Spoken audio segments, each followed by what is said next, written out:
So are we ready? Ready to record? Yeah. If everybody would stand for the pledge of allegiance, the flag is.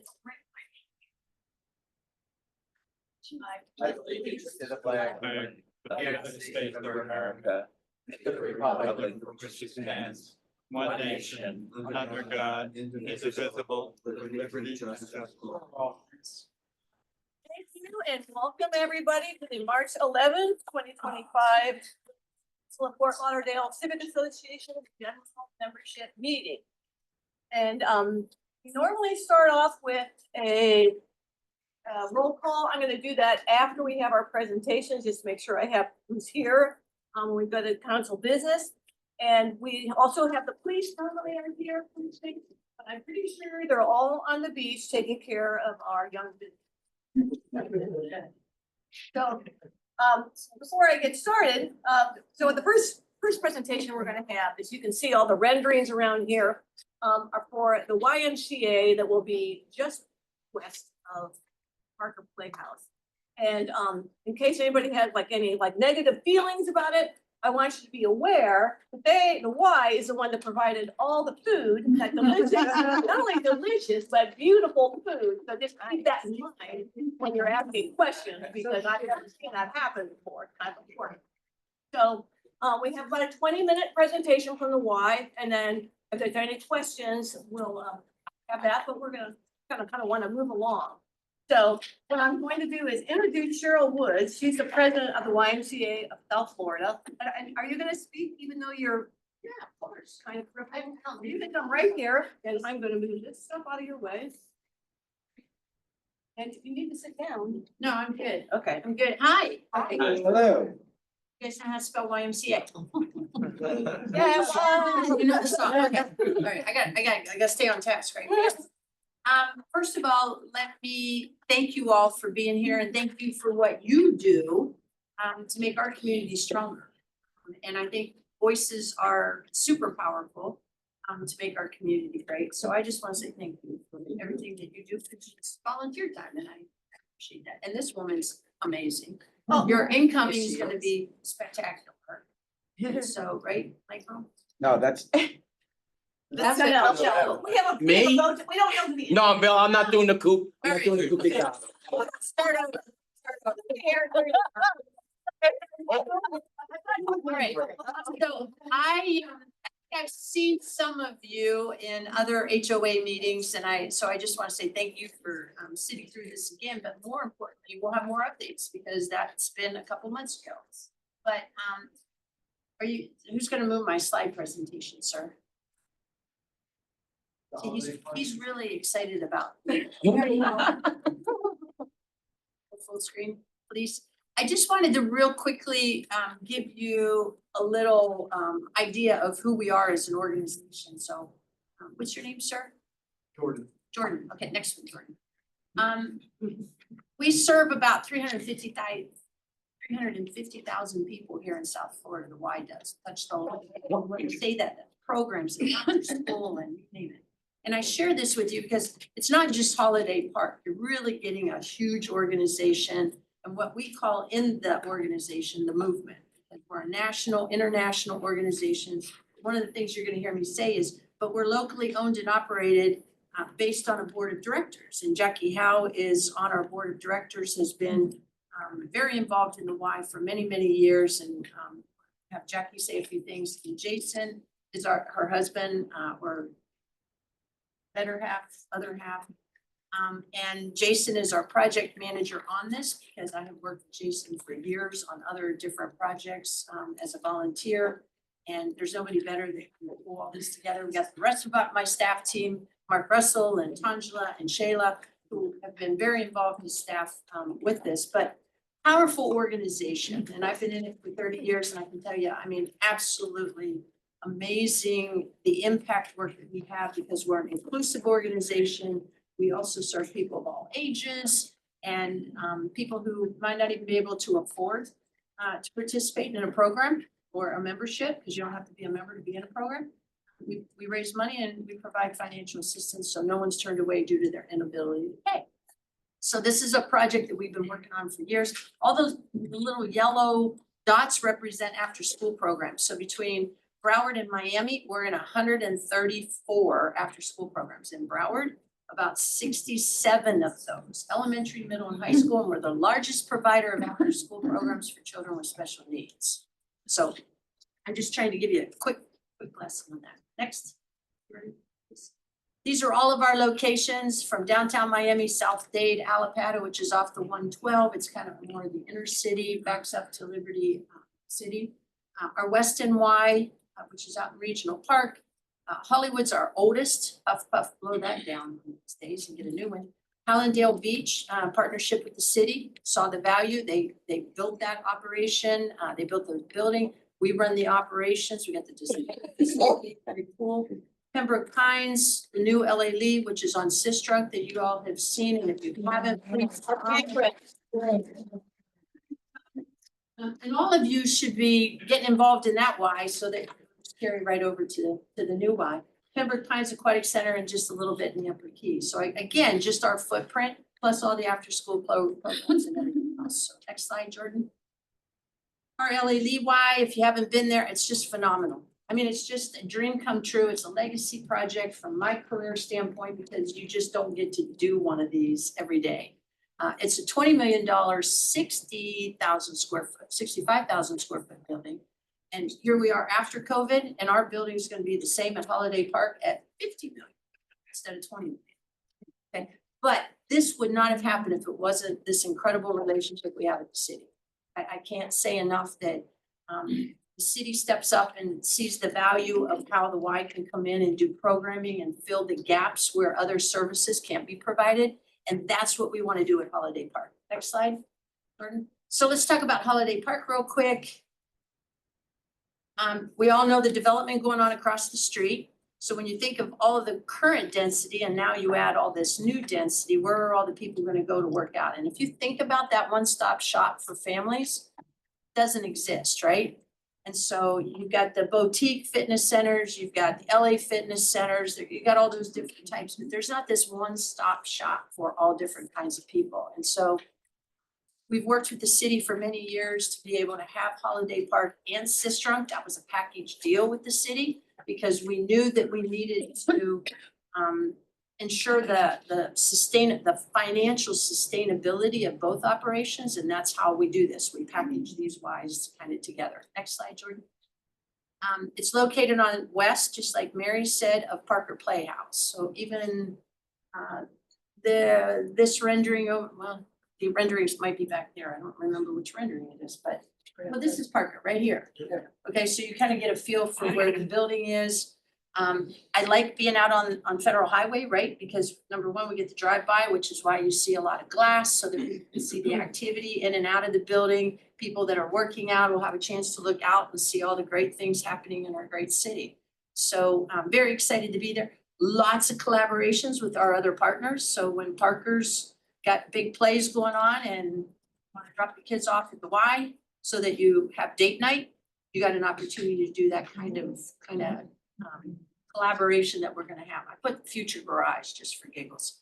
Anyway, next slide. Wow. Kind of the picture. I mean, it's a beautiful building. Do you guys like it? Yeah, yeah. How bad? How good?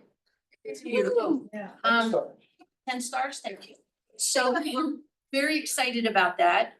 We'll talk some more. Again, it's 60,000 square feet, 2-story building, a collaboration with Broward Health. And we're gonna talk about that because at the end of the day, I'll be honest, we're a nonprofit organization. We don't have money to do this. So we have to create collaborations and partnerships with like-minded, mission-driven, aligned organizations. Like hospital has clinical expertise. We have captive audiences to make you healthy, right? And our goal is to stay in the prevention business to keep you healthy. But the idea is, how do we use that expertise of the hospital so that we can help educate you and get you more involved in programs and keep you healthy? So we're very excited about that. Swimming pool is very passionate. We're going to talk about that in a minute. Next slide, Jordan. I already mentioned we are locally owned and operated by the board. We have to raise our own money. We have to figure out how we operate individually. We're not getting money from YUSA or really outside sources. We do get grant funding for Children's Services Council for after-school programs in Title I schools that we provide. But the rest of it, we've got to earn it. And that's how we have a business model. So we run this like a business. Next slide. Just more pictures and renderings. The glass, top floor is going to be health and wellness. You can almost see the equipment on that floor, the way these guys have designed that. The pool, you got a little bit of shade. 2 parts to the pool, right? You got a teaching pool, you got lap swim. We're gonna have open swim.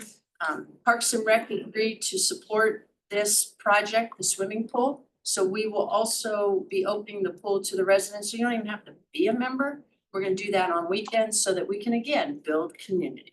Okay, that's part of what we do, because we gotta teach kids to swim and we gotta make sure parents and grandparents are educated about the importance of water safety. Next slide. That's what we're talking about. We lead the nation in number of kids who drown, Broward and Miami. Unacceptable. Watch the news in the next 30 days and you'll probably see 2 or 3 more incidences that are just unacceptable. And a lot of it is just supervision, barriers around pools, making sure they exist, and swim lessons. Next slide. Priorities. We're gonna, couple times this year, like starting the week of spring break, we will do free swim lessons in all of our locations across South Florida. We do that because we really want to educate parents about water safety and drought prevention and to get in front of it before season hits. So we'll be doing a lot of those kind of things. We're doing a big press conference out on the pool deck on March 27th, Thursday of spring break. We'll be doing all those things at Holiday Park. And we'll make it actually a big deal so that everybody understands. We already talked about swim lessons for children with special needs. Children with autism have a tendency to run to the water. And so we've got to make sure that if they get away, how do we make sure that they know how to swim and flip over and get to the edge of the pool? So we even have we run the adaptive sports program for the city of Pembroke Pines and soon the city of Plantation because of our expertise with working with children with special needs. Press conferences, we talk about water exercise programs, water therapy because of Broward Health being there, right? Master swim program, open swim, special events. That pool will be full of special events. Nothing says you couldn't rent that deck space and have a big party yourself out there. Next slide. Just more pictures from, we think it's fascinating, right? And absolutely beautiful the way it's, now we may change the orange and yellow. We're not sure we like that, but anyway, if you notice this right here, this is a multi-purpose room that the way we designed it, we can do lots of things in there from class sessions and all that to also event space that can also come out onto the patio. So you really get to appreciate Federal Highway Street and all the activities that are going on and the beautiful lights of the city. Jordan, next one. Kind of the inside portion of it as it faces Parker. You notice right there in the corner, that's a gathering place because the name of our trail is. What's our trail? Lauder Trail? Lot of trail. Yeah. Okay, so this will be on that trail. And Awesome. so we'll have a gathering. We've worked with the city on making sure that that's all private. But we have a gathering place so we can meet and greet there and then take off and do things either in the park or through the trail. And so we'll have water stations, who knows, whatever else that we'll do. It'll be up to you guys because you're going to help us program that. Next slide. Just kind of the pictures of the inside of the building. The far north side of the building, which is to your far right, is the Broward Health space. See some pictures here in a minute. That's the north side of Federal Highway. Next slide. Top floor is basketball court, health and wellness, spin room, cycling, I should say, yoga studio, all those kind of amenities. The kids areas on the ground floor for teens and youth programs and all that kind of stuff. I do want to mention that we didn't want this relationship with Broward Health to be just transactional, right? You get 12,000 square feet here. So they will also have 2,000 square feet of square foot on our wellness floor to do that programming that we want to do, whether it's lunch and learns, ask the doc, clinics, screenings, you name it. We're going to put them to work on bringing preventative health education programs to the community. Population health, all those types of services. Next slide. Just some examples of a yoga studio or exercise studio. Next slide. Health and wellness center, State of the art. I mean, this is what our buildings look like. We have to drive the membership base to be able to subsidize other programs like Sistrunk. Sistrunk is a $500,000 subsidized operation per year. Next one, basketball court. The Y invented the sport of basketball, that Naismith, that happened at a YMCA. Father's Day was started at a YMCA. I mean, the list could go on. Volleyball, softball, filtration systems for pools. So there's a lot of history with Y. Veterans, we do a lot of things with veterans. Next slide. This is the Broward Health Space. This is the north portion of the property. Okay, now it's adjoining, but it's really not adjoining. It's their own space. Broward Health is paying for all of their construction, and because we had the land with the city, they have to pay us so that we can afford to build the building. And so really, at the end of the day, that's how this project came together. Okay, if it weren't for that partnership collaboration, we couldn't afford a $50 million project. So we're just a pretty innovative, creative group. Next slide. Just the other side of it. Let me mention, because we're gonna get to 2 more slides here on Broward Health. You know, it's fascinating, thinking about a freestanding emergency room, right, when we first started this. But 95% of the people that will frequent this are going to be all of us who walk up to that location because we have bike wrecks and cycle wrecks and all that kind of stuff. And they'll have full diagnostic services there so that you don't have to go to the emergency room at Holy Cross or Broward Health. You can have all those services taken care of there.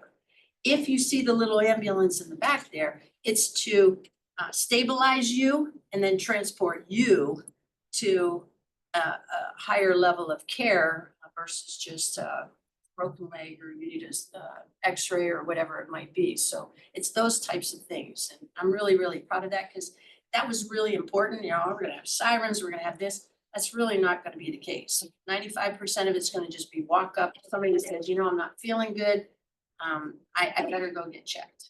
And the nice thing is it's, your in and out time is gonna be much quicker than if you were to go to an emergency room, right? Because we can like set the clock. This was 5 or 6 hours about a week ago. And it's like, man, just get me in, get me out. Next slide. Next slide. Again, how do we improve the quality of your health? All right.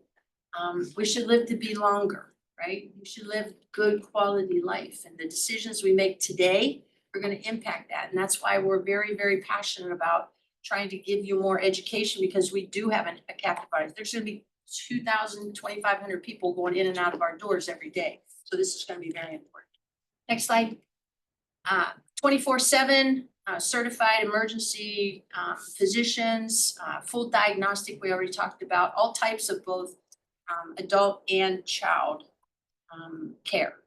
So I think that should be a huge, huge win for all of us in Rio Vista and Coral Spring or in Coral Ridge and Victoria Park and all of you that have children or grandchildren. I mean, it's just going to be super convenient for you to just pop over. Next question or next slide. That's redundant. Sorry about that. The team that's putting all this project together, obviously the Y are huge partners with the city of Fort Lauderdale. Okay. I mean, and again, shout out to the vision of both the commission and the staff to see this opportunity as being an asset they're bringing to the community. And we're proud to be a part of that. Broward Health, Sokovich is our architect, Gulf Builders and A&F. A&F has the expertise with hospitals and medical, and Gulf has just got a huge reputation with construction. Jason Howe, you just met, First Citizens Bank. We've got an anonymous donor that's really making it happen. Rob Lockbury, we know that name around town, right? Rob has been a huge fan of the Y for many, many years, and then Shuts and Bowens. So Jackie, Jason, anything you guys want to say? Yeah. Hi, everybody. Thank you all for entertaining our presentation. It's better if you're in the front of the room because then the camera sees you. I just was expecting, my husband always says I'm like microphone girl. I tend to project my voice, but anyway, thank you all. We really appreciate your giving us the time to be here. Jason and I have lived here in Victoria Park since 1999. Our kids played softball here. We raised 2 children and, you know, growing and raising 2 kids here, the one thing that we always missed was a place for the families to come in for that sense of community, and it just isn't on the east side here. You know, my kids learned how to play sports in Holiday Park, and, you know, I can only assume that any parent that has had kids learning to play sports in Holiday Park has wished that there was some place that they could go quicker when they fall and hurt and do whatever. I've been on Cheryl's ear like a gnat about this forever. I own it. So we are just extraordinarily grateful and excited to have this project. And I think it's just a wonderful marriage between the YMCA and the city, and now bringing in the hospital. It's just perfect. So thank you, Cheryl. Yeah, She's no, been, thank you. Volunteers make it happen. Yeah. And Jason, when are we gonna start? yeah, no. Pressure's on. Jim's here, so depends on how quickly he can help us, but. So obviously, we have to do permitting and we're going through the DRC site plan approval process right now. So we're hoping at some point this summer, they'll see about their breaking ground. But we're gonna push it as fast as we can. Thank you. We got to waive the right of way because there's a road in there. We gotta move some utilities, so some of that will at least be able to get it started. It's not a question, it's a comment. Congratulations on Sistrum. I mean, it exceeded everyone's expectation. Exactly. Thank you. And Yeah. 100 kids that you fostered through this project will be another stellar project, no doubt about it. Amen. But kind of as a side question, you have 136 after school programs. Do you anticipate now with those grants through the Department of Education or any of that being affecting any of those delivery of those programs? No, well, maybe indirectly, depending on whatever would happen with Children's Services Council, but they are extremely an incredible partner. They're proactive in looking at how they're gonna manage a lot of this. It's not federal funding. So your taxpayer dollars, a little percent goes into Children's Services Council so that we're one of probably 99 other agencies that support kids in this county. And so I don't think so. I think we're gonna stay strong. Those kids need what they're getting. And that's a safe place. So we're gonna continue to do that. Are there any other questions? Okay, Estelle? Just 2 quick questions. The free swim lessons, is that like an ongoing thing or a one-time thing? Is it a lottery to sign up and is it offered at otherwise? And then my second question was membership related. I'm not sure how the Ys work, but is it like universal across all Ys or will like LA Lee will they be able to like cross membership? When you belong to Holiday, you belong to every Y in South Florida. And if you travel anywhere to New York, it doesn't matter where you go, you take your membership card and they should give you access. Now, if you're gonna be there for the summer, they may charge you a little bit, but you're part of the Y family. So that's one. Sistrunk, if you live in the 33311 zip code, you're paying less price point than if you live outside of that. You can join today at Sistrunk and probably get a really pretty good deal, even though, and I'd love for you to go over there. I mean, it's a beautiful place to work out, swim and all of that. I would strongly encourage, it's safe, it's great. Swim lessons, it's the week of spring break. You can go to any of our Ys across South Florida and sign up. It's not a lottery. It is first come, first serve, so hurry and try to get in. I won't deny that. Both adult and kids, and we'll be doing that twice a year as we go forward because it's just too important. We will probably serve about what, Tangela, 3,000, 4,000 kids in that 1 week's time. And so that's a lot of kids to push through. Now, are they walking out super proficient? No, but they're, okay, in 1 week.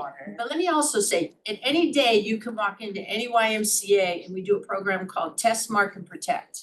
And that just means that you can bring your kids, grandkids to any Y, come in, go out to our pools, and we will test them on 10 different water skills and communicate to you as a parent to say, okay, This is where there's proficiency, this is not, this is what I would do. And those are pretty good little test skills, so. Cool. Yeah, so that's how passionate, we do a huge fundraiser every year just to raise money to do what we do. So, yeah, when you see someone on television or you see the newscast on television about those little guys that get out of their house or they're into the backyard. I mean, we always say that drowning does not discriminate. It doesn't matter what walk of life you come from or your income level or how big your house is.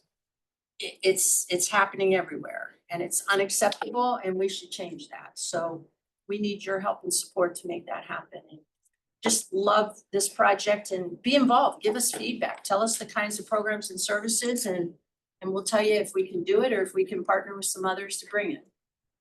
But thank you for what you do. Michael and then Great. John.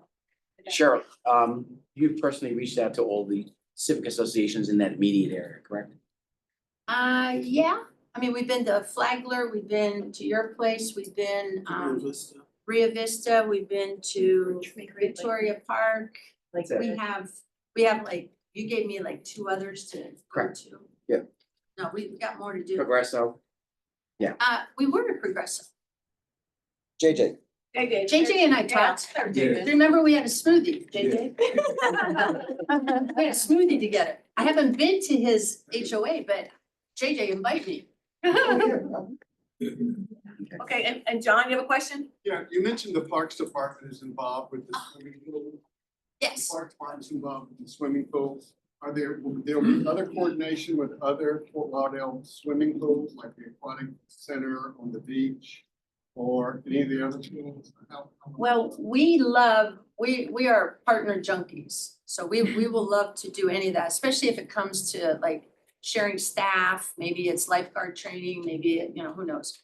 I don't know yet. I can tell you though that, the social service building buried in the park there where the gymnasium is and the parks office for that is there, they're moving into the Y.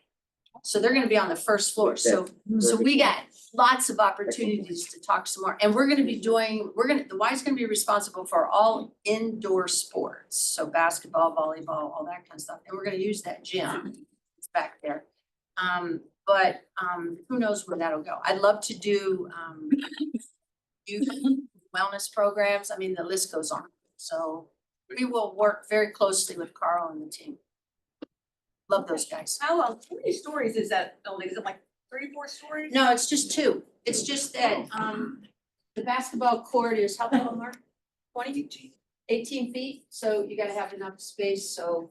And we tried to make this really attractive, you can shade, you can do entertainment out there. Again, teaching pool. We tried to create a buffer, the mayor was worried somebody's gonna come crashing into the pool, but that will buffer them, so we took that off the table, right? Tried to make this attractive where you can see in, but yet there's privacy. Those were all the things that came up actually in DRC and all that. We said, you know what, yeah, let's fix it. So.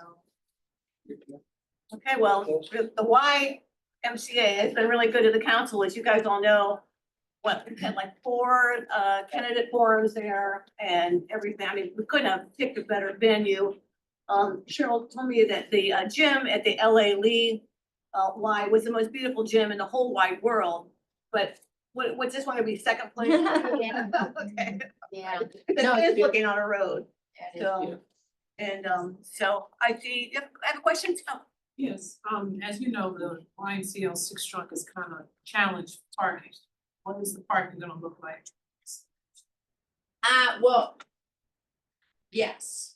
And I am constantly in conversation with Clarence and the team figuring all that out. There's an opportunity of maybe a development to the west of us that will also create a new parking lot for us. So I'm hoping that development comes through on the west to side. the west, the road for Sistron. Sistron. Oh, Sistron. Sistron, okay. Right. Okay. Parking in. Here we have 250 spaces. Okay, so that space that's between us and Parker, it's about 250 locations, so you're gonna be good. And the parking for the Yeah, parking for the hospital is a little bit different. You have ample bike park, sorry. Oh, go ahead, go You ahead. have ample bike parking and like a lit That's my next question. We will. At the event at the If you can't really see, Oh, Cheryl sorry. is injured and it had something to do with a bicycle. She's a bicycle fanatic, so I'm pretty sure the bicycle will be taken. Yeah. Bike, number one, Cheryl 0. Anyway, but yeah. Yeah, we Okay. want that, and we want like, Mark and I and Tangela, we all worked out of Orlando many years ago. We were in a park somewhere, and we were, babies and buggies, and I mean, we had to deal with all those kind of things. Okay. If if the Parker Playhouse has an event, are they utilizing the parking space of the one? Yep. They are? Yeah. So who would have priority? And the Panthers and Well, the Parker. are the same. Well, that's a little bit different. That's why there's that fake parking garage. The cool thing is that, the Ys are typically very busy Monday, Tuesday, Wednesday, Thursday. Things taper off Friday, Saturday, Sunday. We typically close on a Saturday at 5, 6 o'clock. That's prime time for Parker. And same thing. So we will work closely with Ty and his team to find ways to accommodate everybody. Because I think Parker needs parking. Okay, and Melinda? I'm just curious about the Broward Health Diagnostic Tests. Will you offer a basic X-ray or I guess like blood tests? I guess, I'm assuming you won't have a CT scan, but No, you have a full diagnostic. Oh, they- You'll get all of that. You will, it is a emergency room. It is a freestanding emergency. oh, it's, will it have an MRI? Yes. Yeah. Oh, wow. Full As long diagnostic. as you got insurance. Yeah. Let's Broward to know. No, that's gonna be your stop. Okay, great. Invite us to your associations, please. Reach out. We'd love to talk to as many people as we can. If you have programmatic ideas, please share. Talk to us if you'd like to be involved in more ways, is because we're gonna be doing groundbreaking kickoffs and all kinds of things, and you all will be invited, so please come out. Okay, we want this to be your why. Okay.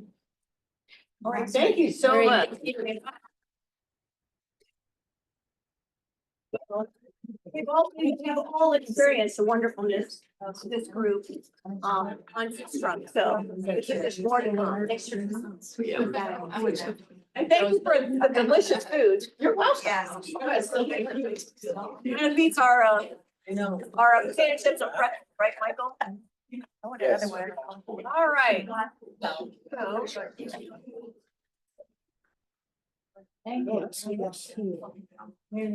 All right, I think we're ready for our next guest to speak.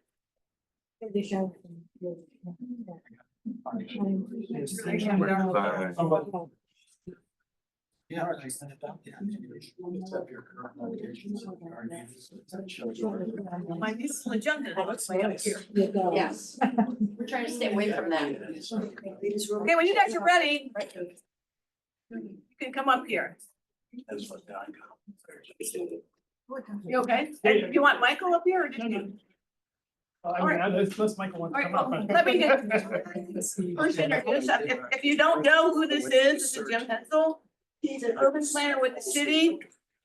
He seems to be like at everything I ever go to, so, he's gonna give us a presentation on mixed use zoning. I have actually seen this, I think, it's called Richardson, so. Thank you. Thank you. Welcome. Good evening, everybody. Like I said, Barry said, I'm Jim Hetzel. I'm the Little quiet, please. planner. Little quiet, pleplease. My name is Jim Hetzel. I'm principal planner with the city of Fort Lauderdale. Mary had introduced me, but I'll introduce myself. I'm here with Michael Ferreira, who's in the back. Planners and part of this team for this project. So we're here to present to you an effort that the city's doing, planners are doing, directed by our city commission to work on our mixed use zoning regulations. We already have mixed use regulations in our code today. We're looking at amending it and addressing it. This is part of this project. It gets complicated because this effort touches pretty much all the city for the most part, or most of the HOAs and civic associations, because it talks about the corridors in the city. I'll talk a little bit more about that as we go through the slides. So some of the objective of the presentation, so what I'm here to show you and tell you is some of the history, the background, and why we're here. Like, why are we coming to you to present? Why are we doing this project to begin with? The second thing is to define what mixed use is. Our code is a little outdated in its definition, but also some people may not understand what mixed use means in general. The other is to talk about our challenges and opportunities throughout this project. Get your feedback as a community and get community input. And then to talk about the project timeline. So that's kind of basically what I'm here to talk about tonight. So why are we doing this? There are three key elements why we're doing this. The first, you might have heard of this law called Live Local Act. It's a state law. It preempts us on certain things as a city and what we can do. Those things include use, height, and floor area. For a project that provides affordable housing, they can go in commercial land use and zoning, they can go in industrial, they can go in mixed use. They get the density that's permitted by the city, the highest density that is permitted by the city within a mile of the site. So about 60 units per acre is what that results in.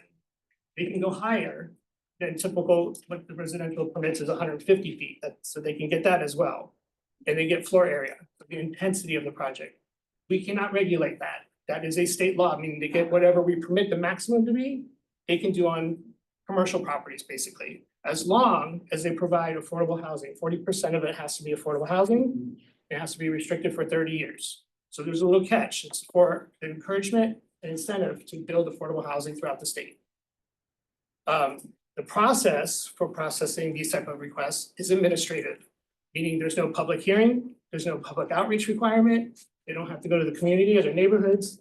They come in, the city, they submit an application administratively, we review it for technical compliance, and we get approved. And we encourage the ones that have come in to go out and meet with the community, but it's not required, and the state says you don't have to require it. So I just want to make sure I explain that a little bit.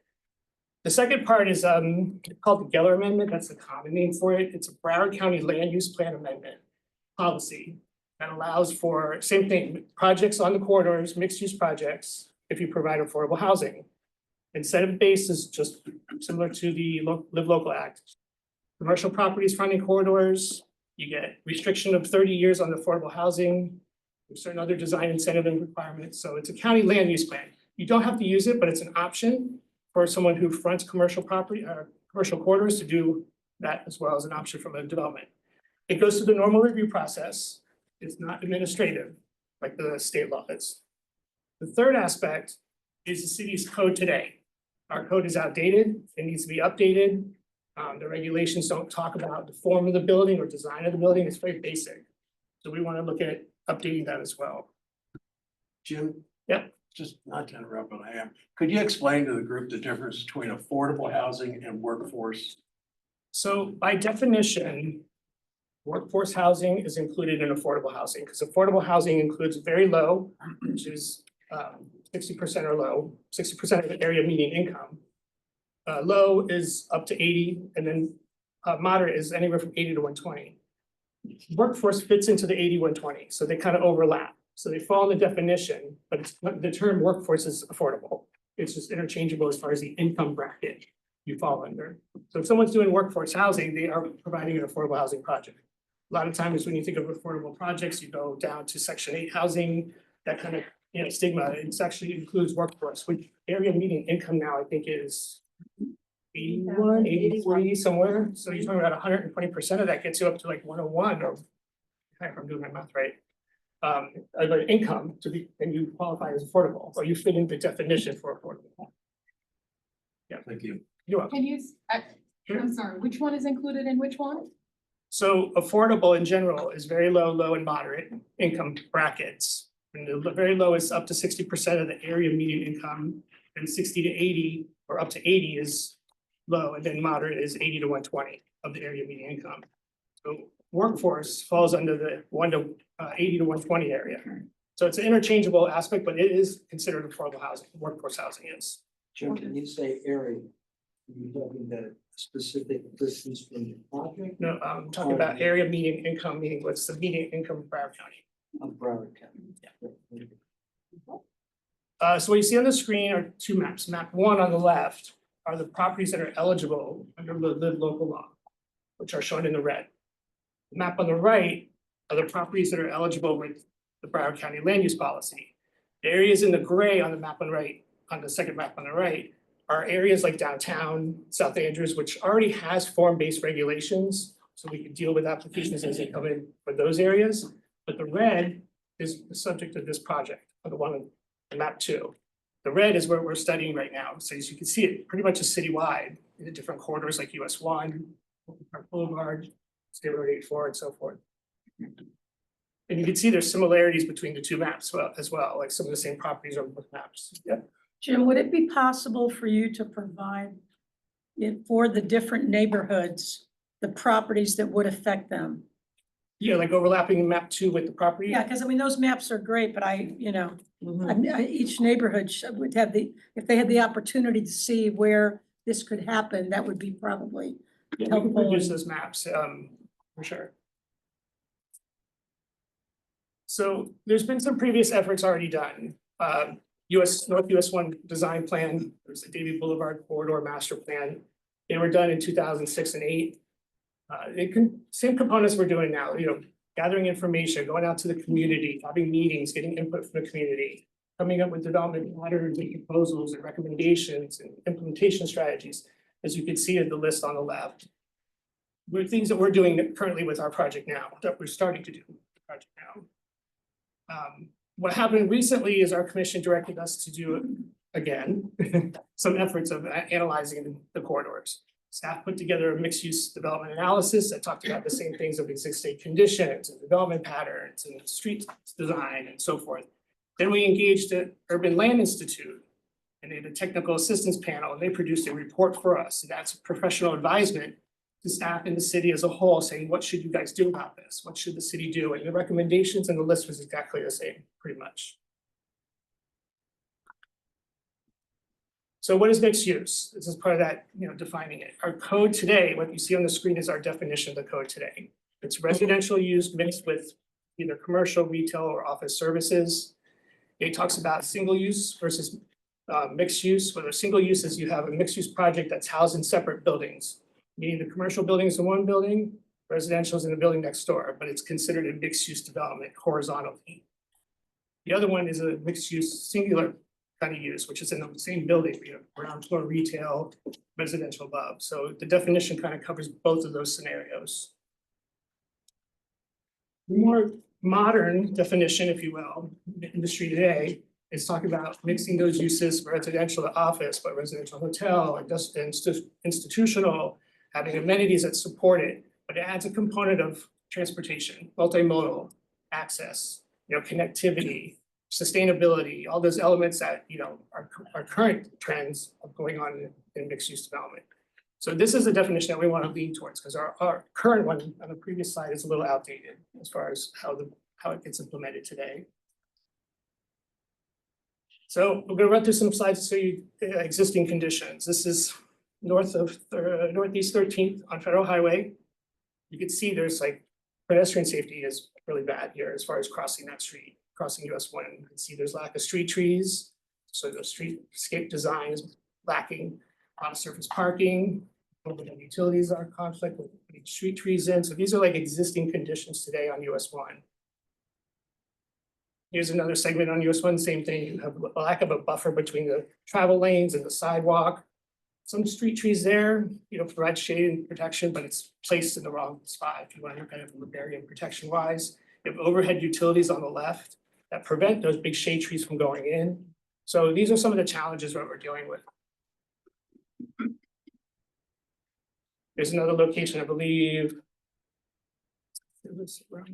Sunrise Boulevard on the left, Power Line on the right. This is where Sunrise merges with US 1. Same thing, lack of buffering for the sidewalk and protection. There's no street trees happening there, you have overhead utilities. It's all the same issues throughout the entire city and on our corridors.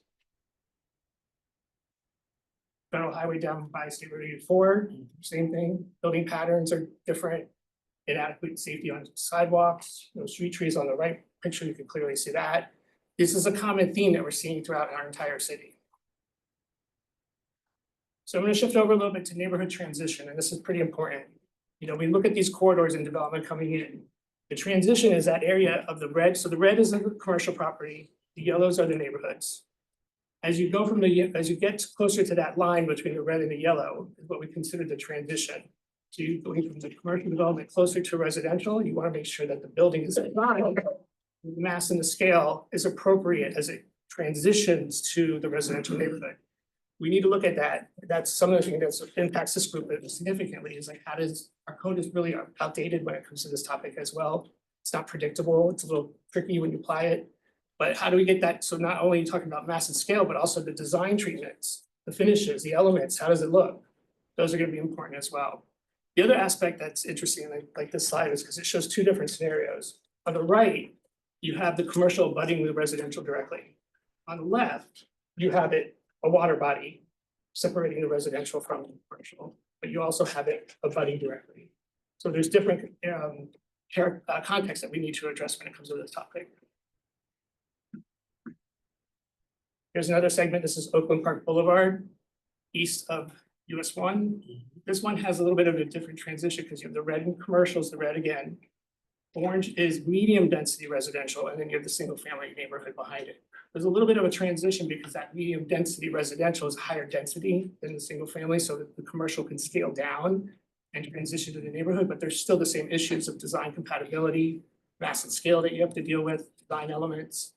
It's just a different scenario, different context again. Question. So to be on that last slide, That's my latest talk. Sorry, go ahead. On the last slide, you had the red and the orange and the yellow. Yep. So, and that's different zoning, just different Different. zoning. Commercial is the red, the orange is a different, a higher density residential, and then the yellow is a lower scale residential. I don't know why my voice spoke up there. Or you're. By the way. This is Sunrise Boulevard, where US 1 merges, same thing, issues that we're dealing with transition. What's interesting about this is if you look at the commercial properties along Sunrise, they're very narrow. They're not, the depth of the lots are very small. Those usually don't lend itself to having taller buildings. So that's kind of a benefit in some ways when you look at the lots not being deep enough. Because they still have to provide transition, but the skinny lot's not gonna put a really tall building up because it's not practical and economically doable. But you also have transition today that you have to deal with. And what's interesting is the residential adjacent to this is higher density. That has resulted in a lot of townhouse developments that are 3 stories, some of them 4 stories. So you have to treat this area different than the other slides I showed you. So you can see our challenge here is that we have different contexts we have to deal with. And really these little nuances that have to go to deal with, yes. Just to piggyback off that, could you just clarify, because it sounded like, so yellow is basically single family zoning? No, Yeah, this one, the Or- rest, this one.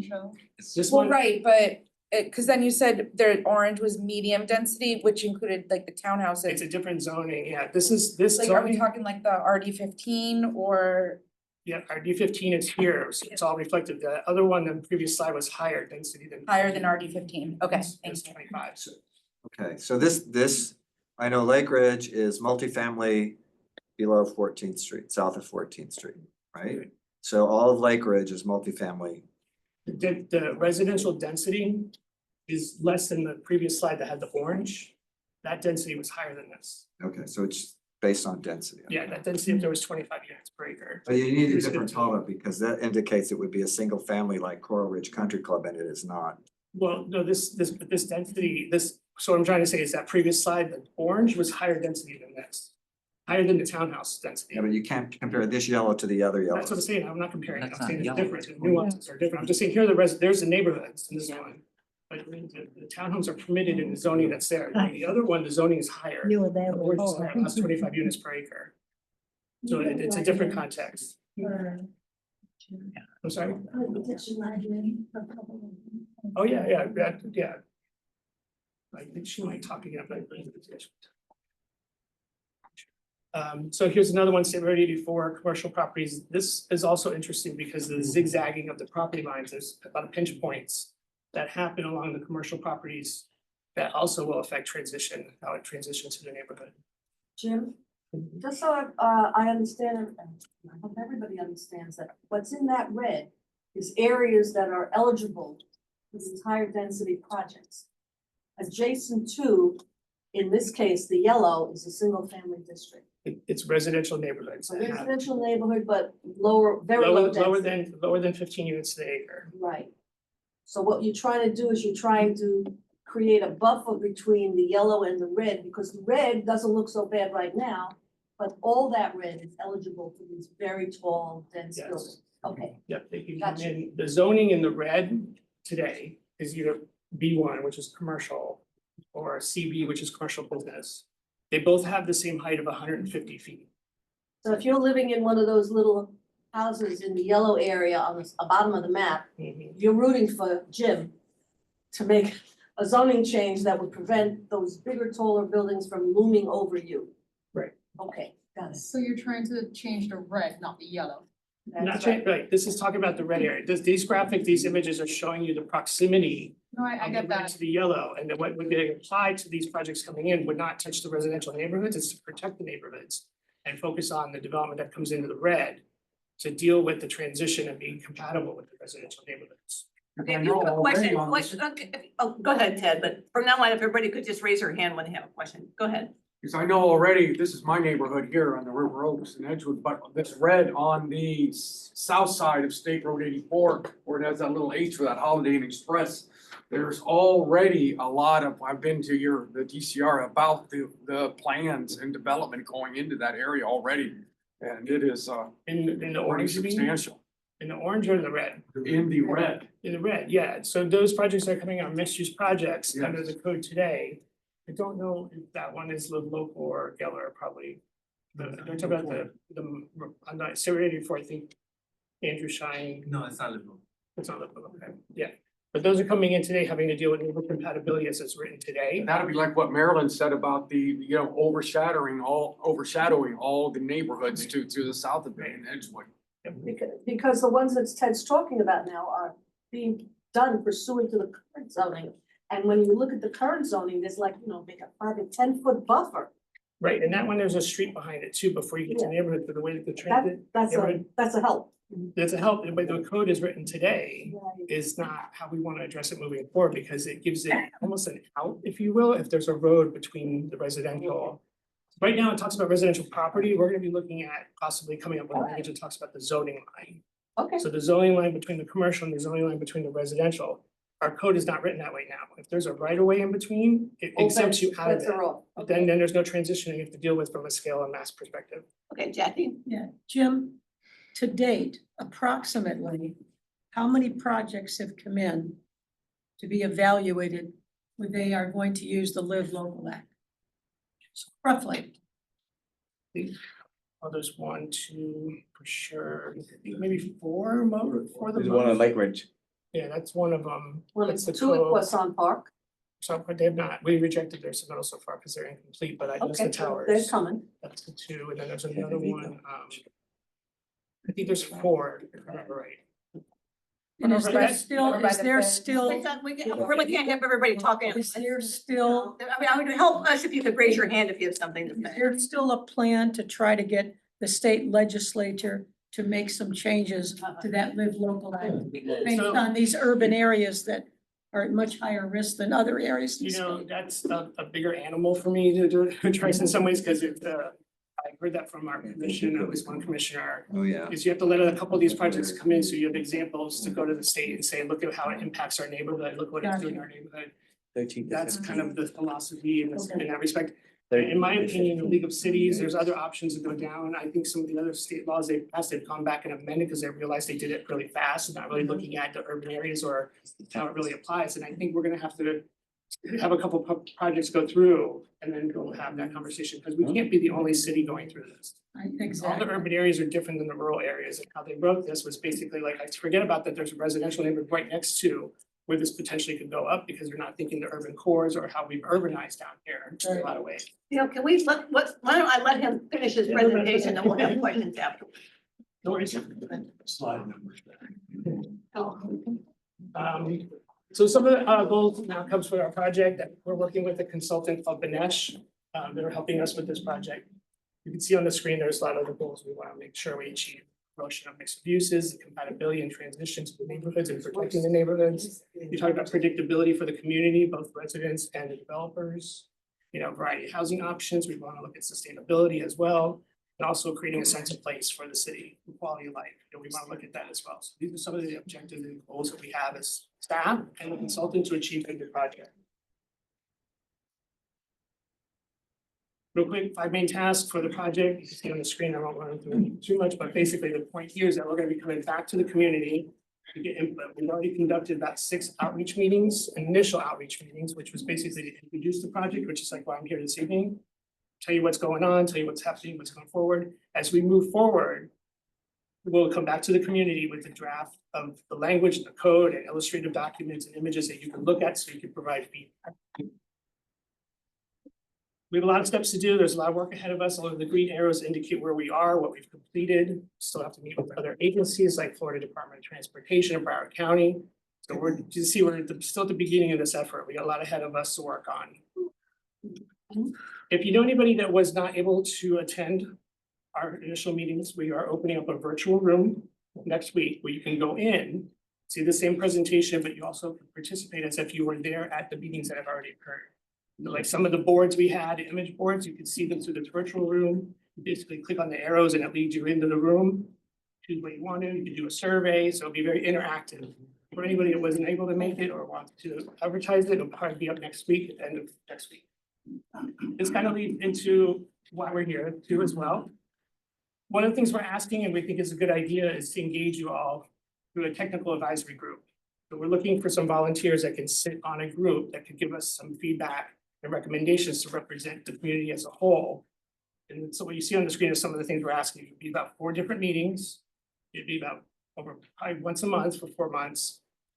Starting in May, we need about probably 7 members because it would follow the Roberts rules. So we need a good number to do that. And basically, we're looking at feedback on the primary aspects of the neighborhood transition that I talked about. So when the consultant says we're proposing X, Y, and Z, we come to you and we show you X, Y, and Z, explain it and get the feedback as a group, a technical group. So then we can move forward and get your recommendations. So I think we have a handout we can hand out, you can take with you. If anybody wants to volunteer tonight, that'd be great. We'll take it now. Are they volunteers or question? Volunteers. So. So we would need 7 total, but that's great that we have this many. I mean, I think. So send me your names. Yeah. Okay, just email them to me. And everybody that raised their hand actually have a memory of all of you, so make sure that one is for show. So email me your names that you want to be on the technical advisory group, so. Yeah. I mean, this is not commission appointed. This is something that staff feels is appropriate and wanting to engage the community. I think we'll help all of you understand as well as understanding, but we'll understand what you're saying and we can explain it more. You can go out to the community and explain it to your neighborhoods. It's basically just keep you involved and also keep you part of the Okay, I get more than 7. Yeah, I mean, Well, and if that's the case where you have more than 7, then maybe try to disperse in different neighborhoods. like if there's a whole bunch of maybe breaking up, yeah. Just be sure we kind of cover the city. Let me know and then we can coordinate from there. Thank you. Are you done? Yep, done. All right, we're gonna take a few minutes for questions and Thank you. I'm just gonna start here and go around, so. Yeah. And it's just a question, not your opinion question. Another minute, yeah. Go ahead, Jim. Okay, so you talked about live local, the Geller Amendment. Originally, the Geller Amendment is supposed to focus on west of the federal highway. But I think that's changed now to east of federal highway. That's the first question. Well, the rest of the question is, in terms of the amount of live local applications versus Geller, what is the ratio? Is there more Gellers or live local? I would think live local is probably a lion's share of the applications. So There's still validity to the Geller. So the interesting thing, and you might recall this, I've been around, like I have Look quiet, please. flex units. Yeah. Remember the whole, if you've understood flex units have been part of any project or it's been approved for projects as. I can't really hear, I'm sorry. I probably should use the mic. Yeah. Is there a microphone? We can't So really hear. his question was about the Broward County land use plan policy and then which has been used, live local or that policy more so throughout the city. What it really has come down to is that we used to have this thing called flex units. You might have heard this at one point where we exhausted our flex units. At the same time, Broward County and Geller, Representative Geller came up with a policy to encourage the construction of affordable housing through a pool of units. The pool of units is no number, I mean, they tie it to the maximum build out for the county, which is like 38,000 units. This is a county policy plan that you just draw down from. But really, it's not being monitored. So if you come in with the Geller, you come in and with your design, you put in a form-based regulation. Most of them have been downtown. So Geller has been used more than Live Local at this point. Because Geller has a buyout, Live Local does not. Geller has a pay in lieu of that you can pay to not have to construct affordable housing. It's an option that was given through the county, but it's subject to the total number of units in a project. So you pay an X amount of number price for all the units. Live Local does not have a buyout, and you have to do the restriction, it has to be 40%. That's it, it's locked in at that amount. We get a lot of people coming in, a lot of developers, applicants coming in about Live Local, and they never come back. I think it is a financial issue. If you can't make the numbers work, you probably would go Live Local, because you can't get out of the restriction. Where Geller, you could get out of the restriction through a buyout. So as the two, you compare the two, the Geller one's being used a lot more. Okay, we're not gonna get to everybody, so if you even think he said your answer, you can, don't ask, go ahead. As far as the Geller rules, what type of financial penalty do they have to pay? I mean, you're talking about units that go for $1.5 million. The penalty is $10,000, you just roll that over into the cost of the unit. So we didn't, it's a county policy plan, we did not establish the fee, the county established the fee or the pay in lieu of fee amount at $10,000 with an increment every 3% every year, so I think it's 10,600 now. No, but that's for every unit. Yeah, but that's nothing. So, we've had conversations with them and with the county when they were adopting it, asking and questioning why that amount was picked or how did they get to that amount from a practical perspective. We really didn't get an answer. I know there's looking at amending the Geller policy or the policy for other reasons. I don't know if we put in writing as a city that amount should go up. You cannot build affordable housing for $10,000. I mean, if they want to have something in lieu, it should be in lieu of affordable housing. Let's say affordable housing may be $200,000, great. In lieu is gonna be All the points $200,000. we put out when they came up with the policy, how they got to that amount. And like I said, we more recently, we put in writing and it should go up and amendments. Yeah, I'm skipping. Let me just get some people that haven't asked any questions, don't cry. Go ahead. Right, I noticed under the local law that parking was a consideration. So is that still in terms of what they're looking at, mandating a certain number of parking spaces per unit?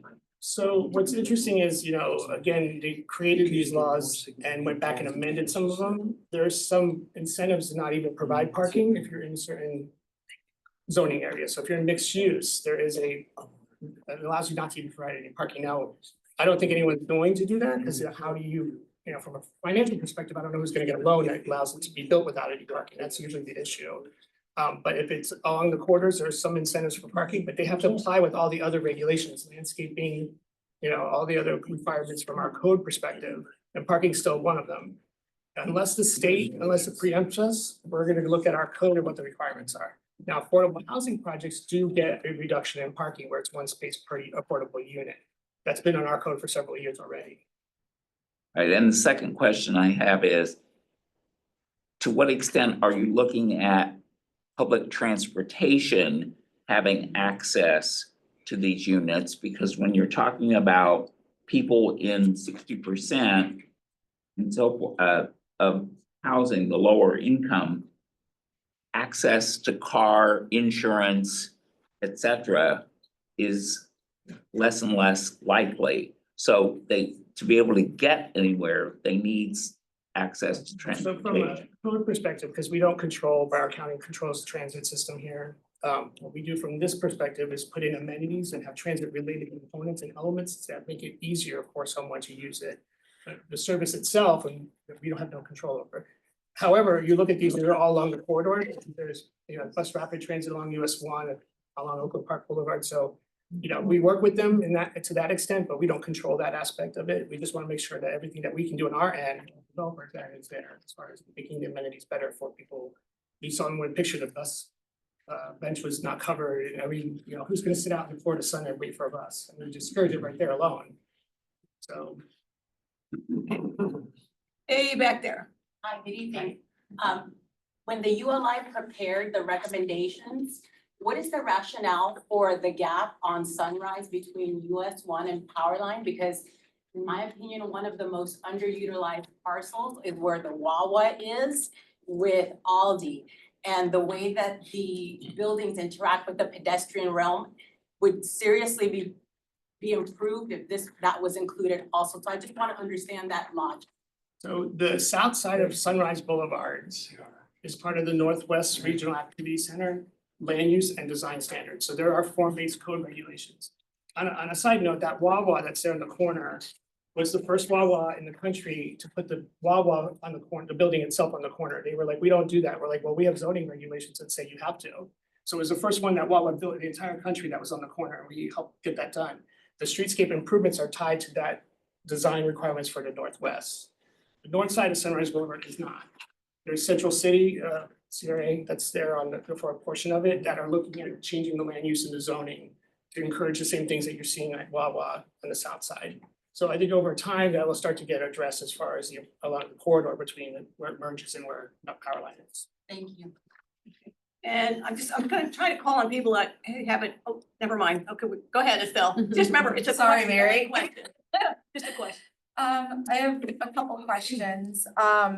We know Live Local, it's all tied together. Okay. We know Live Local is 40% affordable. I don't think you mentioned the percentage for Geller. So I'd like to know that, as well as can they combine Geller and Live Local to take portions of each one? And then within that percentage of affordability, you mentioned those tiers. Is there anything to dictate, like, because affordable housing is 60%, that's the low end, but most of these aim to get the higher rent, it sounds like, with the 80 to 120.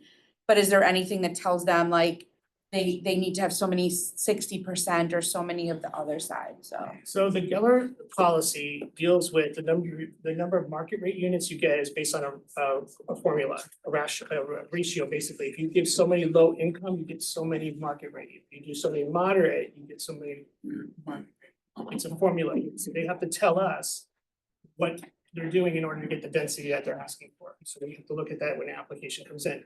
The catch there is they have a payout, they can pay out of it, pay in lieu of it for that amount, which is the same amount per unit, regardless of the income bracket. So there's not a variation in. But there's no 40% minimum. There is a requirement, say that, for the. For Geller. For Geller. So both are 40%. Both 40%. The Geller gives you a buyout, pay in lieu of, and a formula that you have to follow. The state law is not that way. It's not structured on income. It just uses affordability. So anything in affordability definition, which goes all the way up to 120% as moderate or workforce, can be all that 40%. So there's no breakdown there. There's no formula to follow. That's a little bit trickier because you could do a 40% set aside at 120% of the area of the income, which is what the rent is today mostly for some of the places. So there's not really an interesting affordable. Because the state, again, did it so quickly, they didn't break it down on any kind of analysis. So those are good questions. And I can't see whose hand that is. Is that you, Carlos? No. Jim, okay. It was behind Karen. I couldn't tell which guy it was. Okay.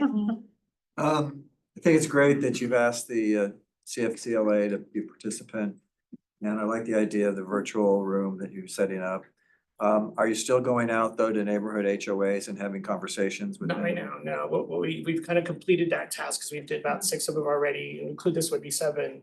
Plus the option to go online now will be anybody that missed those, we can still gather information. So how do you have a question and answer or frequently asked questions, or how are you? On the virtual On room? virtual. Virtual room will have a survey that you can fill out, and there's questions to respond to, and then there's an image board that you can react to based on the images on the board based on design themes. So like streetscape designs, which one you think are more important? You'll kind of look at a image board and you'll rank which ones you think are more important. And it has broken down, it has topics on all of them, like, you know, pedestrian crossings or anything like that, so you could see. But if I had a question for for You'd somebody, be able to email us directly. okay, thank you. And Carolyn? Just a question in general about these affordable housing programs, either Geller or Live Local, or our city incentive program. There's many incentive programs. Who's keeping track? Like who's keeping a list? Yes, who's got the list? Who's seeing tell you that the developer? Who's seeing that the developer is actually renting to those Our people? division through the development application process, so DSD, your urban design and planning is through the Okay, DRC process. so they have somewhere, there's a list of all the We have projects in the a apartments. list, the list going, it's a spreadsheet that has it broken down based on who's doing what, who's doing Live Local, who's doing Geller, what are they paying in lieu of, how much is it today, all that stuff, all that fun stuff. That's terrific. Who goes back 2 years later and checks it, that it's done? So the process then goes back to the building permit side when it comes in. That's when the money's supposed to be collected. So in our system, we have if you've been on our water bill system, in our city is a citizen portal that deals with applications. In that system, it'll be a catch at the time of building permit because it's tied to the address and. Well, that's a very efficient, That gets collected. that's a very efficient system for collecting money. Yeah. But for keeping track of all those units that need to be rented to the appropriate persons, you're taking the developer's word that he's doing it. And 10 years down the line, you're still taking the developer's word. If they're providing the affordable housing. If not the buyout, the If they're- buyout is money. So we haven't had one say they're providing it yet.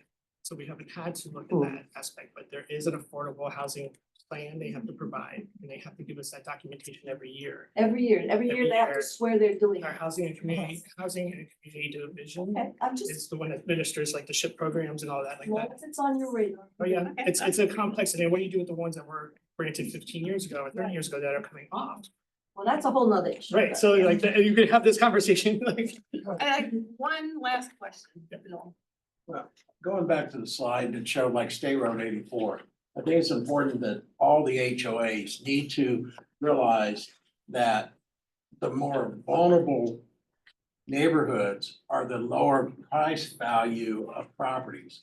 So if I'm a developer and I saw on that map, State Road 84, where I could go in and buy the Winn-Dixie, that whole shopping center, I could build a cluster of high-rise buildings under the Live Local Act, similar to what you have at Coral Ridge Towers, like those 4 buildings, providing that I meet the 40% and I go maximum height within a building within a mile. Well, they'd be able to go to 150. Or 150. 150, yeah, which is 15 stories. Yeah, which is, next to. And those are gonna be, the developers are gonna be looking at those areas to target to build. And where it gets a little bit, So that, yeah. and where it gets a little bit tricky are those areas that are near the RACs, the regional activity centers, like downtown. South Andrews, because the height there is higher. And you remember, it's anywhere within a mile of the site. So in State Road 84, we don't have any of the regional activity centers within a mile, but someone in Louisiana Park could be dealing with towers on the other side of the tracks, much taller than 150 feet. But land values are higher in those areas than what some of them going So, out but west. still, we have the one that came in that we rejected the application because it wasn't complete, it's in South Andrews, but it's just east of the tracks at 17th Street. But south of 17th Street, east of the tracks, with 4 towers that are 30 stories tall. So that's what we're trying to deal with, because if we have form-based regulations along the corridors, we can regulate the design of it. And that starts to restrict the scale of the master project. Right now, we don't have that. That's why we need to amend our mixed use. I'm talking, I'm getting more questions. I'm generating more questions. Only one more final question, and it better be a short. Okay, real short. All right, so with all this going on, and you're doing all the outreach, how soon can the new plan be put in place? Because the developers are looking at what Bill's talking about, and they're ready to get going. My point is this gonna be too late to shut the barn door, the horse So is Joe, already out? no, it won't be too late. I think as a community, anytime you have a major code change that deals with affecting the entire community, entire city, the easier it is to get to consensus, the faster this will go. Consensus is just not the residents, but also property owners and developers, and, trying to get everybody to agree to something so we can go in front of the elected official, get adopted. In this city, that takes a while. No kidding. We have it planned out for probably 2 years to get it done. Could we speed it up? Maybe. It all depends on how the community comes together to get consensus on the items that we put forth. You know, we have had a lot of exercise already done on, you know, ULI, the staff did something, we did stuff years ago. We're not starting from scratch. You know, we're building from what we already have, getting it in front of you all, getting it in front of property owners and developers, stakeholders. And everyone coming together to agree is gonna be the challenge, like just anything else with big projects like that, we think it's gonna take some time. Once we get that, we can run that. As soon as we get consensus and we get outreach completed and everyone's on board, the process goes. And that has to go through a first and a second. It goes to planning and zoning board, Commission. commissioner's vice. Right. Okay. So it's a Thank big you. challenge, yeah. Thank you, everybody. It's a lot of work Yeah. for somebody. So if you're volunteering, or you can get that probably the next month, get that wrapped up and we help. That's fine. Okay, get going. Thank you, everybody. All right. So you- That's right. I know, right now, get Good job, take care. Thank you. See you later.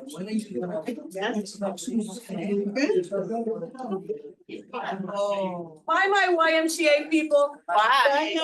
Thank you, bye. Thank you for the snacks. Thank you. I'll be dead, but. You're welcome.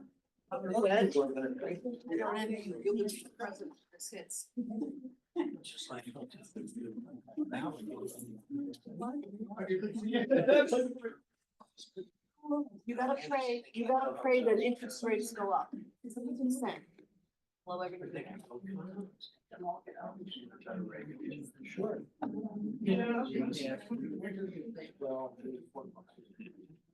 Well, how's that apply? Rental. How are you? 30 years. How are we doing, everybody? Okay, let's go. Awesome. They still do the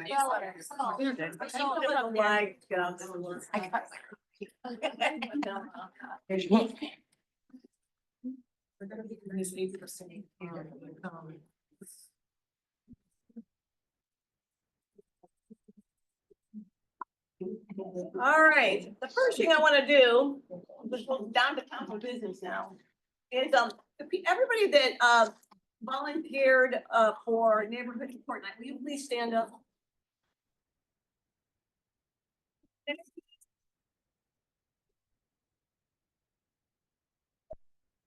You know, that is a fun event, in the future, you know, if any of you, I was out of town, but you know, it's just really, it's a great event for everybody. So I really appreciate you guys taking, you know, your whole evening and, you know, it's not lost on me that, you know, it's a lot of work and I still have never heard which department won. DSD. DSD. What? Jim's DSD, department. Jim's Development, Oh. yeah, isn't that interesting? Huh. Okay, so what we're gonna do now is I'm gonna take a quick roll call. So I'm gonna say the name of each, I hope. Member Civic Association, and if you're here, if you say here, please tell me your name so that I know who it is, okay? Right, so I'm gonna do this quick. So Ball Harbor, Bermuda Riviera, Beverly Heights. Here, Lynn Winters. I'm sorry, what? Lynn Winters. Oh, Lynn, okay. For what? For Beverly, which one? Beverly Heights. Okay. Oh, you guys speak loud, because remember, I don't hear very well. Sorry.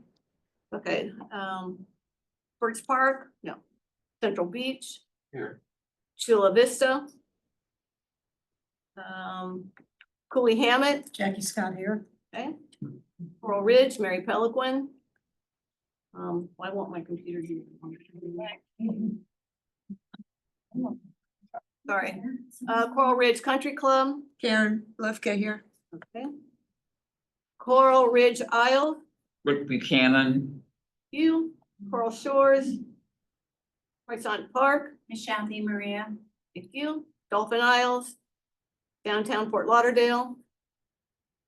Oh, here. Okay. Hello there. Edgewood Civic Association, Flagler Village, Galt Mile, Everybody knows. Golden Heights, Harbordale, Marilyn Amano here. Harbor Inlet, Historic Dorsey, Michelle Jenkins. okay. Home Beautiful, Idlewild, Imperial Point, Yeah. right, Lake Ridge, Here, Michael Albetta. Lauderdale Beach, they said they're not coming, Lauderdale Harbors, Lauderdale Isle Civic, Lauderdale Manors, not here, Laudergate Isles, Melrose, Nurmi, Point Sienna, Here, Jane Diana. Poinsettia, Here, James Labrie. Progresso, JJ Hankerson. okay. Rio Vista, Present J.J. Reader. River Garden Sweeting, River Oaks, Ted and Sarah here. right? Riverland Manors, Riverside Park, Estelle Brennan here. Rock Island, Frankie Lane here. Sailboat Bend, Shady Banks, South Middle River, Ed Catalano, South Middle River. all I'm right, Christina Robinson. pardon, for what? I'm South Middle River. Oh, okay, all right. All right, and, sorry, lost Sunrise Intercoastal. Susie, hi, Tarpon River, she's not here. The Landings and Victoria Park. Pardon? Oh, yeah. Okay, yeah. Always check me, always check me.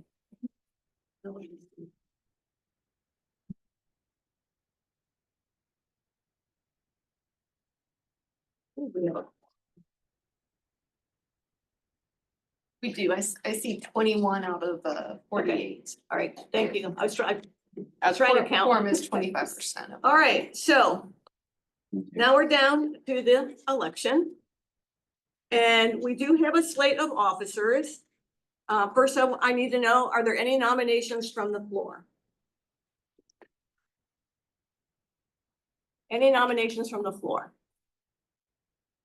Okay. I One more see- time, Madam Chair. Pardon? You have to repeat it one more time. Any nominations from the floor? Thank you. Okay, there are no nominations. So thus, we really can just elect the slate. I do want to say we have one opening. Corresponding secretary, which is what Jim has done. And before Jim, I did it. And I'm kind of preaching to the choir in here because most of you are already on the board or will be on the board. But just realize, you know, in the future, things like this, I mean, when I was corresponding secretary, I didn't know how to use constant contact or the web. And who is my teacher? Marilyn.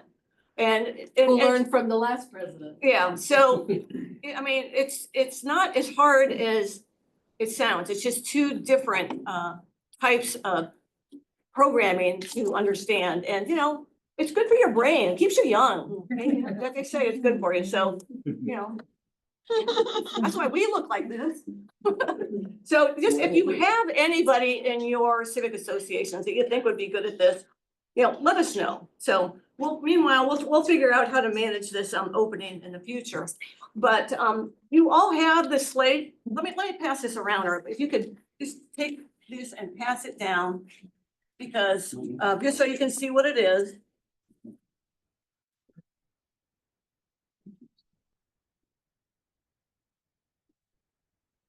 You know. Yes. Madam President, this is inconsequential. I mean, this is just, I want people to see who Yeah. people are. okay. Okay, and Announce it. I like to just, I just like people to have it in front of them. Put it on the screen. Put it on the screen.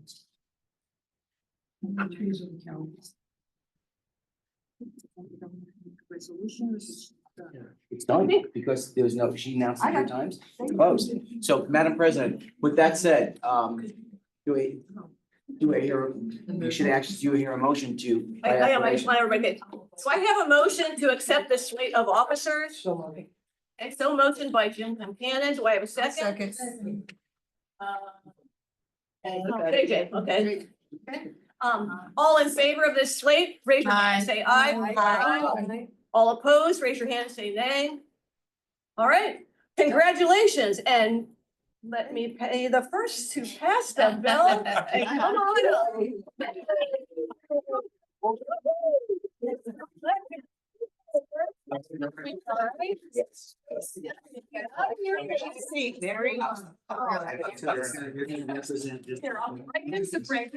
My first order of business, I want to turn. We talk?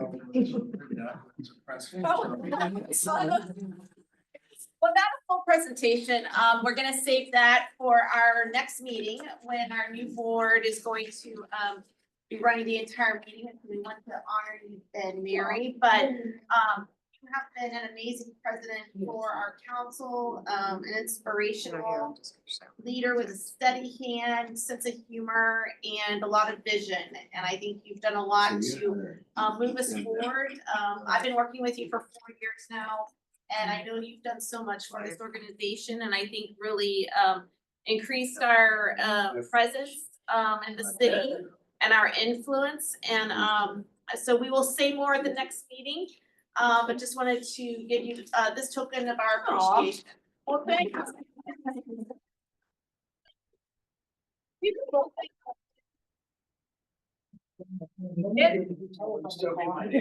Yes.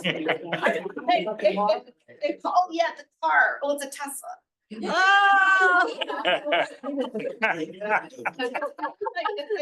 Mike, for some reason, there's a lot for free. it's my pleasure, and thank you all very much for letting me be president for, I think, like 5 years, or something crazy like that. So thank you all very much. I really love every minute of it, and I will be enjoy imparting how to do it to Bill later on. I'm gonna be really brief. It's been a long meeting and we still have a lot of business, but I wanna, first of all, congratulate all my other fellow board members and officers for stepping up to be part of the team. We're a team. We represent the entire city and the communities and all the neighborhood associations. And we believe in consensus, working for the majority of the neighborhoods. We're not always gonna agree 100% all neighborhoods, but as long as we have the majority and consensus, we keep moving forward. And it's gonna be an honor and a privilege, and thank you, Mary, and I have a lot to learn from you in working with JJ or Frankie and Carlos, you're now on. Michael, you're still gonna be our parliamentarian and sergeant at arms. So Privilege, no. So we'll do some more formal introductions for the new members at the next meeting. But to move on, there's a trash ordinance, that resolution. If you recall, and I'll give you the cliff notes first. Last year, Estelle came with from our neighborhood about making complaints a public health issue to where you didn't have to give a name when you were calling in. So you could remain anonymous. If it's a public safety, public health issue, you don't have to. But currently, the way the code is by state statute, the complainant has to give their name. So this resolution is asking the city county council, working with city staff, to change the ordinance to make trash complaints an anonymous complaint based on public health. Councilor District 4, Ben Sorensen, has agreed to support the language. Betty Shirley, your Imperial Point, you passed a resolution, your neighborhood. Estelle, your neighborhood. I see this moving forward to the full commission with the Commissioner Sorensen's support. I spoke with him and he's behind it 100%. The resolution gives the authority for the Council of Civic Associations, and you can read it basically that we support the resolution and neighborhoods of Riverside Park residents, along with Imperial Point's resolution, that all neighborhoods in Fort Lauderdale think it's in the best interest of our community to make this a public safety, public health hazard and code complaining. Just gives code another tool in the toolbox to enforce trash issues. Estelle, did I say it, kind of cliff notes? Yeah, no, you did. A lot of our neighborhoods are plagued with, overflowing dumpsters, open dumpsters, trash cans being left out, carts in the street, and with, as you said, with that new law from the state, it's made it hard for people to get the city involved. So this is gonna make a safe way for people to report these safety hazards and then give the code enhancement officers better ability to enforce the rules that are on the book. Are there any questions, comments? Just a little minor comment. I didn't get a chance to read it. I mean, I did read it, but not attend the meeting when you did your presentation. Just wanted to bring it in 33311, or especially where I live. A lot of the people that do the garbage also make it by leaving the cans in the road. I've made numerous complaints on that. So I just kind of want to be careful in that if a code enforcement, making sure that the organization that picking up the trash has done what they're supposed to do. My city commissioner, Pam, and I don't live far from each other, and we used to send out text messages to our neighbors to make a complaint that our garbage was not picked up. This has personally happened to me numerous times. So I just kind of wanted just a little bit of, do you have certain neighborhoods not getting the service that we're supposed to be getting? That's And like, oh. it's my understanding that your commissioner, Tom has spoken with extensively and that she's on board with This as well, yeah. okay. And that type These are of, things that we deal with here in Riverside. that type of complaint would be Yeah. directed to the city, not to say I were to call and complain about Mary, my neighbor. Yeah. And leaving trash and leaving the lids open and letting it overflow and packing it out on the street. I call code, but I don't have to give them my name, address, and phone number. What this ordinance would prevent, you remain anonymous, so Mary could not say, oh, retaliate against me living across the street for calling. So it's more about okay. Yeah, and it's supposed to, give them more authority and ability to be able to, because we were just talking, I gave an example of this weekend here in Riverside. Some Oh. dumpsters that we have, which I'm sure a lot of us have going on. But they'll be able to invoke a lot more enforcement with it being a public health hazard. Yeah, I have seen that before. I've seen that more on commercial properties than I have. Well, and that gives you the right to call on a commercial Right. property and not. Without fear of retaliation. Dennis? Right, that's exactly what this is about, commercial property and apartments that are serviced by dumpsters, not so much residential I trash see, cars. yeah. Right. It's large apartment complex. No, yeah, that's already on the book. Right, my problem is this resolution, the wording does not say what you said it said. There's nothing in here about an anonymous This reporting isn't the full system. resolution, this is the council support of the resolution that was presented at, was it May or February, May of 2024? Yeah. Okay, and the other concern that I have is because we've had this issue in our neighborhood where we've had the trash police going around and calling code enforcement about plastic bags in recycling bins and green in trash bins and so forth and so on. And so to me, the way this resolution reads, the term mismanaged garbage isn't clear as to what we're talking about. And it seems to be open to an interpretation that I think is just going to lead to more and more confusion. So when I read it, and I read it multiple times to be sure that before I spoke, I'm not opposed to the idea of education regarding mismanaged garbage, but I am opposed to increased enforcement without the education first. So what we will do is, once the language is drafted for the city ordinance, and this ultimately has to go to the city commission, it takes three of the five to change the ordinance. We'll have city staff come in and explain the language in the ordinance and explain the entire process. But basically, all this says is, in concept, we support moving forward with the language that city staff, working with the city attorney's office, will have to develop to present to the city commission. And the resolution is like multiple pages long, cites statutes, Florida state statutes. As it was presented, there was a graphic demonstration at the May 2024 meeting. So this is a kind of like a overview of, and it references that presentation of that extensive resolution. Any, After we saw the presentation here, we had them come to our meeting. And the people in our meeting, you know, were very interested in what the group had to say, you know.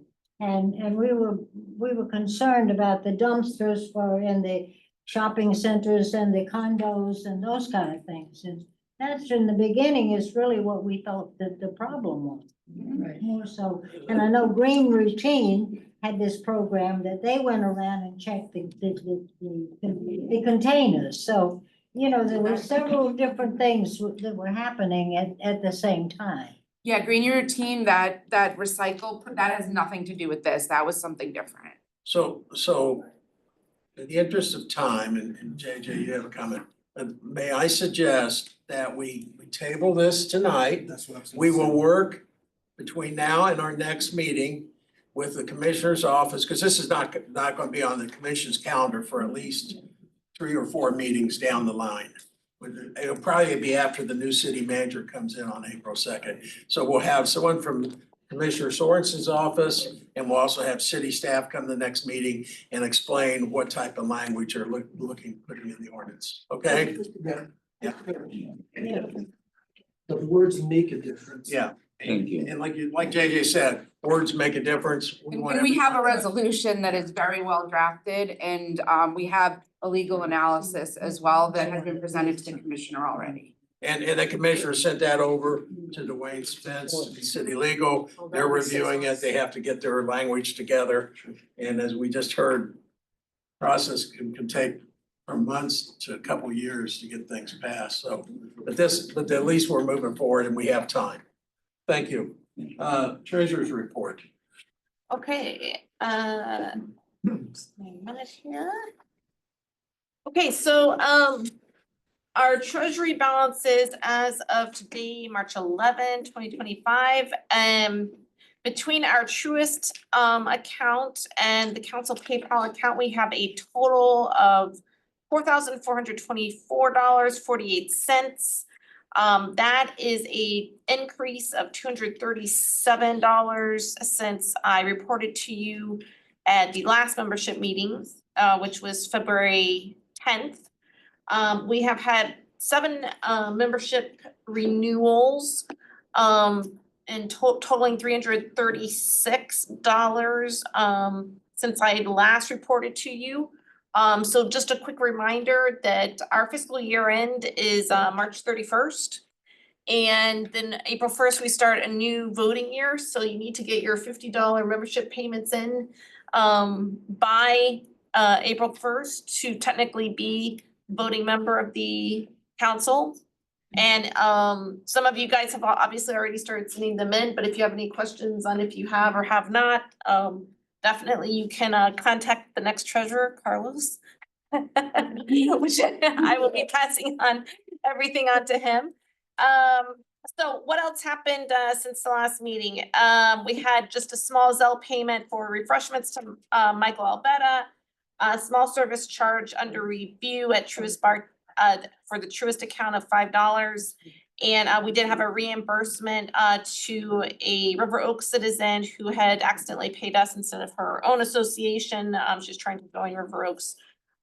So those were the changes for the year. We have a total of still in fiscal 25, which we're ending in, as I said, March 31, a total of 48 voting members, 3 non-voting business members. And then just to reiterate, we also will be needing to, for our sponsors to sign up again. We've had fantastic sponsors this year. They're listed on the front of the treasurer's report, 7 in total that paid $300 each. That's been a huge support to us. And I guess that's it. I'll take any comments or questions. James. Is there a plan to do an audit? Yes, there should be an audit committee for Next meeting. Next meeting. Okay. Do what? Jim, would you like to chair the Well, I audit? did it last year, so Yes. that's why I'm asking. Yeah. With Jim. Okay, Jim's did it last year.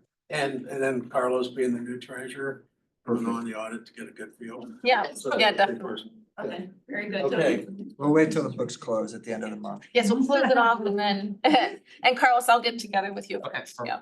and as a follow-up, has every neighborhood been contacted by the city's neighborhood support to re-up, Yes. to be a recognized civic association within the city of Fort Lauderdale? The March 1st deadline, if you've not been contacted, you're not registered on the city's website, I encourage you to do so and get recognized. Right here. I'm right here, so if That's that's your time. I'm Jordan. I'm the one that sent out all the emails, multiple, I'm sorry, but just gotta make sure it gets out there. If you still haven't applied, I think most have applied, but if you still have not applied, you can still go on the city website. I told them to push it back till the 30th on the website, to give leeway for some folks. Could you tell me how the president? Thank you, but for the follow-up, Jordan. So Bill, isn't it a requirement that you be registered to be also a voting member on the CFLCA? Yes. Okay. Moving along, neighborhood recognition program. Oh, that was it? Oh, that's it, okay. And then, moving to approval of the meeting minutes from February 11th, 2025. I make the motion to approve. Second. Motion approved, seconded by Marilyn. All in favor, say aye. Any old business? Good for the community in Maryland. Yes, thank you, Bill. I have sad news to report. Donna Marie Mergenhagen passed away last weekend. She was a longtime member of Harbordale Civic Association. And we are going to be having a celebration of life for Donna on March 13 at 5:30 at La Bamba Restaurant. Many of you know Donna. She's a long-term member of the council. She was a corresponding secretary for many, many, many years. So we invite you all, if you'd like to come and join us in a celebration of life, March 13, La Bamba Restaurant in Harbor Shops, 5:30. Thank you. Thank you. And just point of personal privilege, for every past president that's here tonight from the council, would you raise your hand and be recognized? Oh, that's me now. Dennis, thank you. Jackie.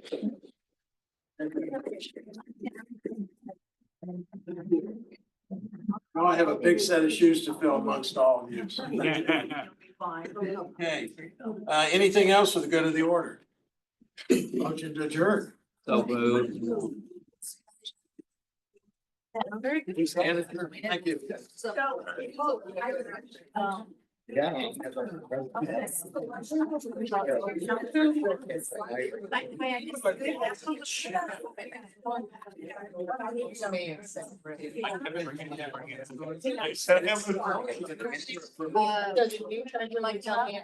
was a big thing. Yeah,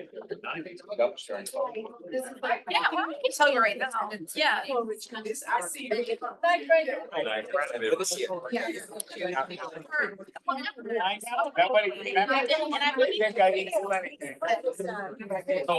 We may not be there, John has the documents, and I'm here or not. You know what I mean, like. What else is out? There you get these. One person I forget had a question.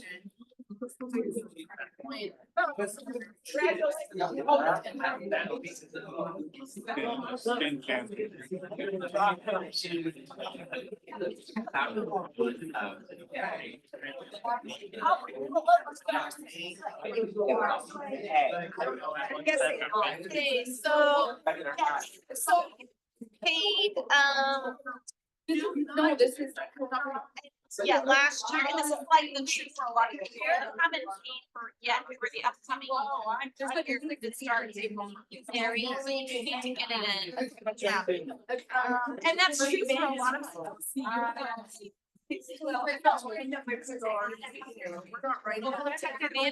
I don't know him.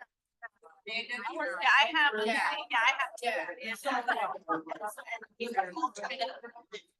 CPC here. Last week, God.